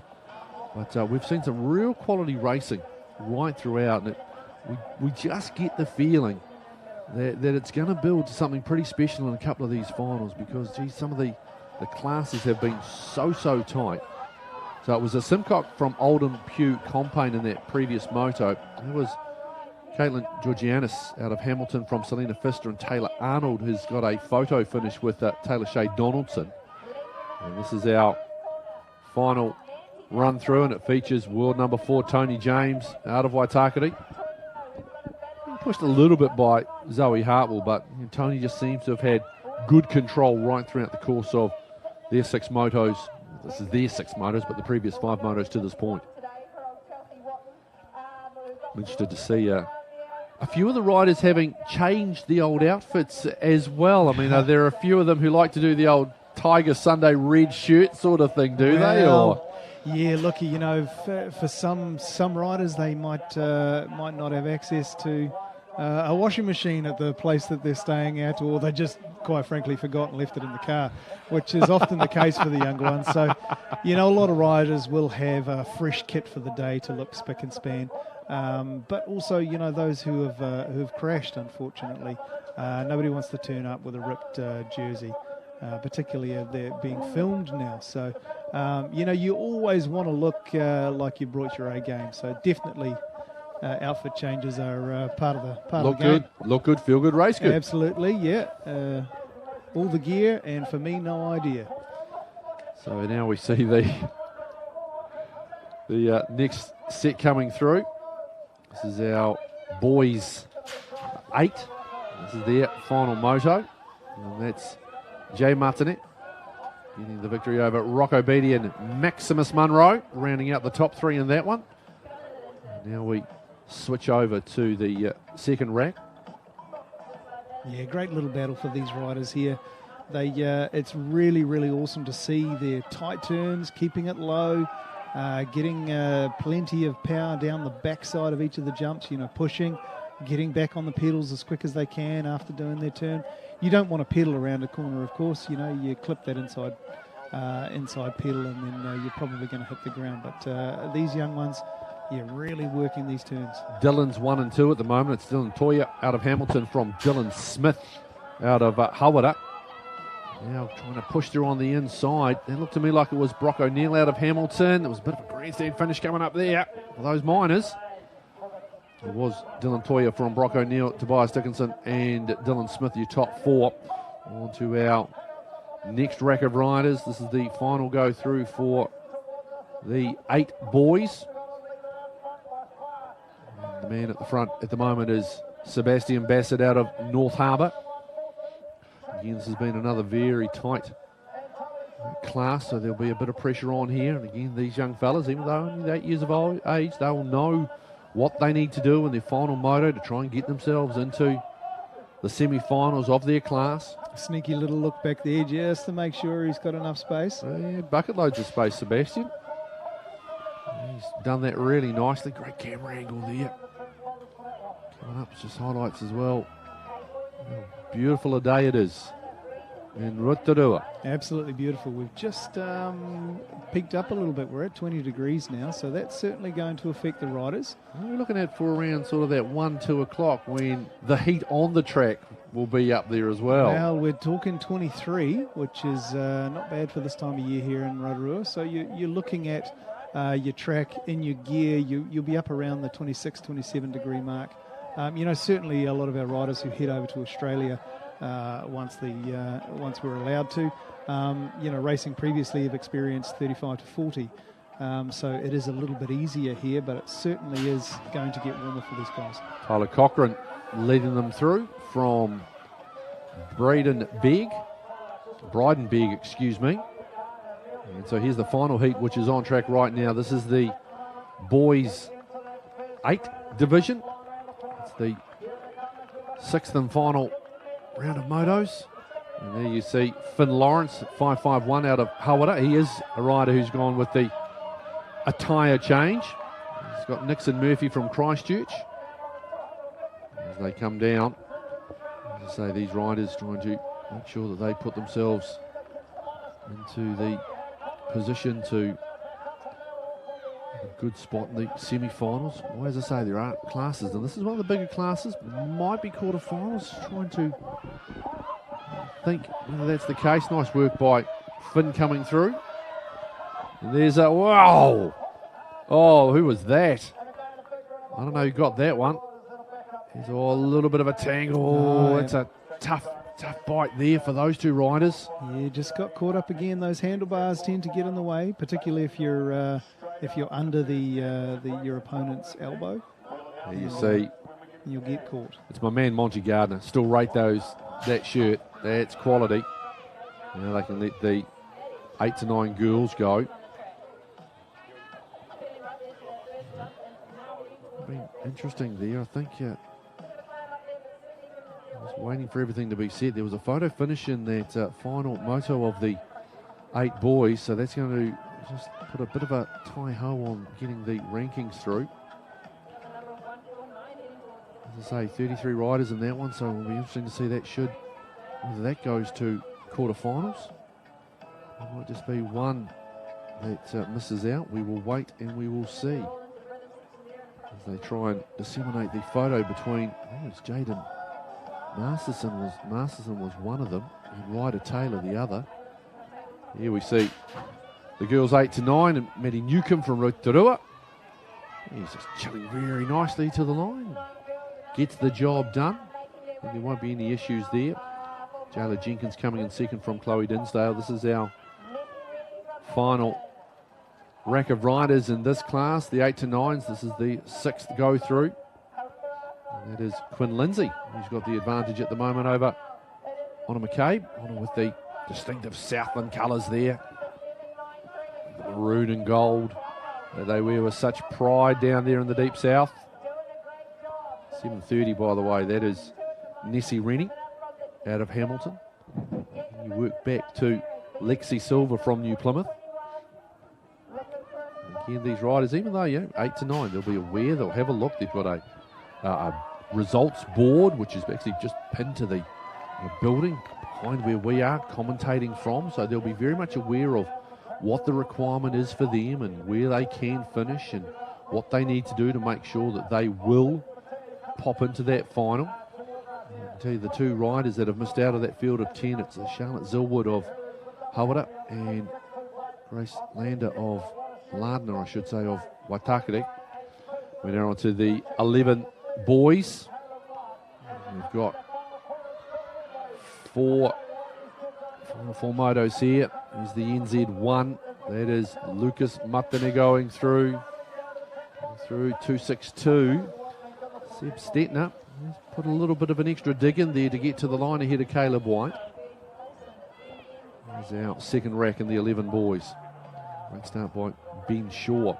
Now diving up the inside. That's Ben Polden trying to get to him. Ben Shaw from Dunedin in the 96. Polden. 647 out of Canterbury. Work through. This is quite a good little race here. Nice work by sure through that rhythm section. You can definitely see the length of the track is taking its toll on some of the riders. They start to spread out near the end of the race there, but quite a good finish for those. You get the penultimate rack of riders in the 11 boys section.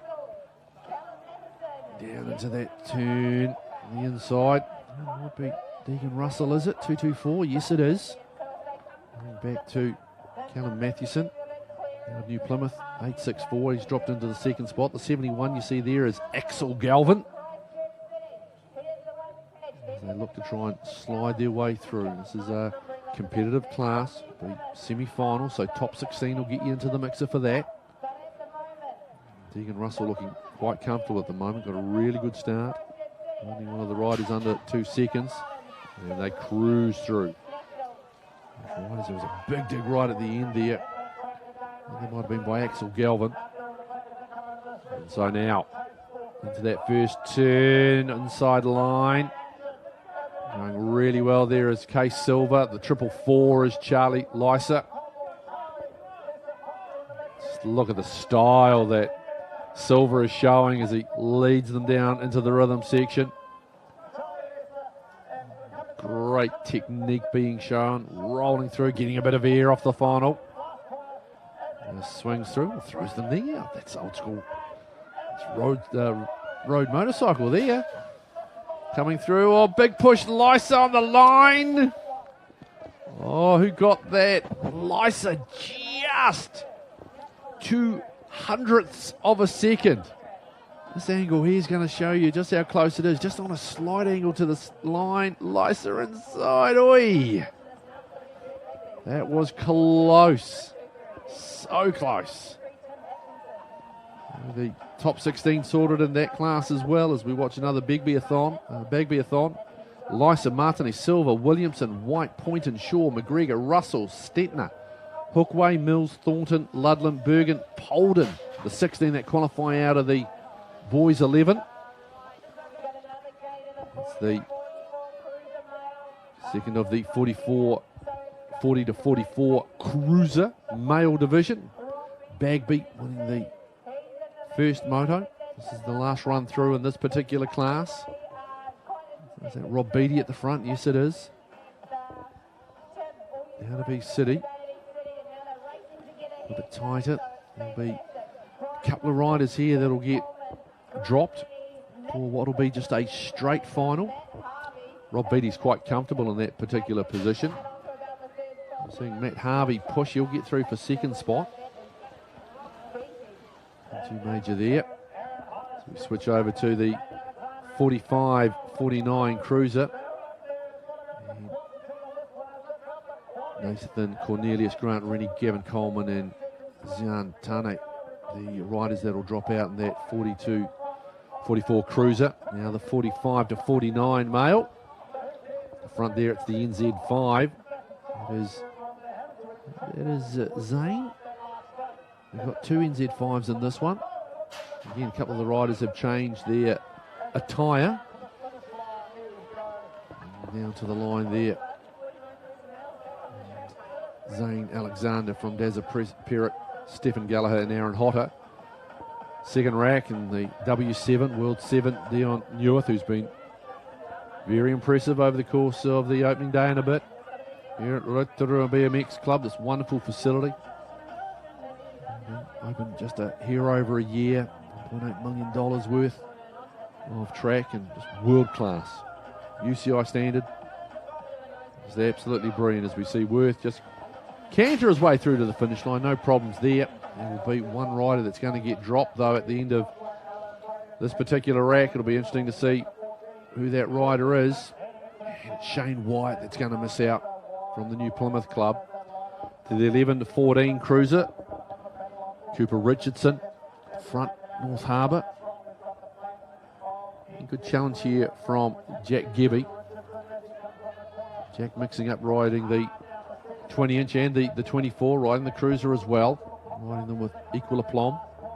Both these riders comfortable. There's 9 in this particular class, so one will get dropped at the end of this. It won't be either of these two gentlemen. They will be comfortably through. That was Richardson from Gebby, Douglas.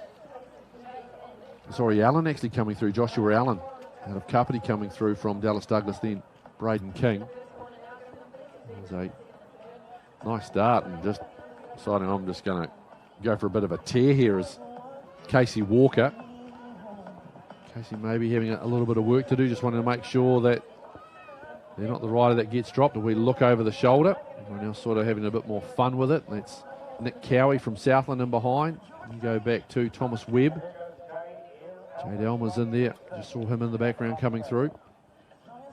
Sorry, her in the background, I should say, coming through. This is a mixed. You just see everyone just cruising along, real comfortable and mellow. And now we go back to the 15 to 16 males. And they appear to be pedaling this time. Yeah, well, if you look at our current track lead, NZ1, across the tabletop on the first straight, he was incorporating two skills, manualing and pedaling at the same time. So basically, the manual is considerably quicker through jumps like that. But if you start generating speed by pedaling through it, you're just increasing your speed exponentially. So he's shown some real skill there. I was going to say, is Louis just having just a bit of a dry run for the final here? Because he really has put the hammer down, flew the gate quite quickly. Absolutely. And just gone a time just a hair over 40, and that's easing up a little bit. So that's an interesting scenario there. Look, and what you have to understand too is a lot of these riders may be placing more emphasis on one class over the other. Some might, want to take out the title in their cruiser class or take out the title in the 20-inch class. They're just, I guess, metering the dosage of output. I was just looking forward to maybe seeing whether they just do the old pump thing again. We know they're all going through to that particular class final as the first of our final group of 17 to 39 cruiser males come through. Lance Dinsdale getting the W there over Scott Murphy and Brad Deterri. And now we've got another world ranked rider, W4, Adam Coker. Yeah, look, Adam, very smooth as always on track. Great to watch. A lot of skill, but also a lot of strategy there. So he knows what he has to do leading into it. And by the looks of it, Daniel has given him a bit of a taste of what's potentially coming in the final. Well, they're both just sort of standing up there, not really putting too much into it. They know where what they are. Done. Yep, they know where they are and what they've done to get into the final. So Daniel Bowers just a little bit of fun. Yeah, manualing over the final two there. A lot of the clubs around the country too will often on race nights they'll have pump races. So Nigel, if you're ever hanging around one of those club nights, then certainly check it out. Looks Moritz, like Green, Martin and Bacon, the four to drop out. Sorry, in that 17 to 39. Sorry, Chris. No, that's all right. Looks like Factory Daz is putting the hammer down a wee bit too. He knows what he's needing to do to get into the final, so he's pulling it out. He's reasonably comfortable. He's in fifth spot in the standings. El Presidente is the one who's under a bit of pressure there, Warren Boggess. He's sitting in the 8th spot at the moment. So here is Factory Windsor.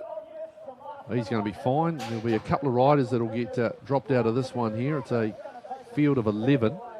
Yeah, look, I'm sure his sponsors all the way over there at the Bellflower Club in the States will be happy to see him taking out the top spot. Oh, hopefully we have got some viewers watching via Sky Sport Next, the YouTube channel. And if you are watching stateside, great to have you company. Great to have you company wherever you are around the world. So great to be able to show you the coverage of the 2021 BMX New Zealand Nationals.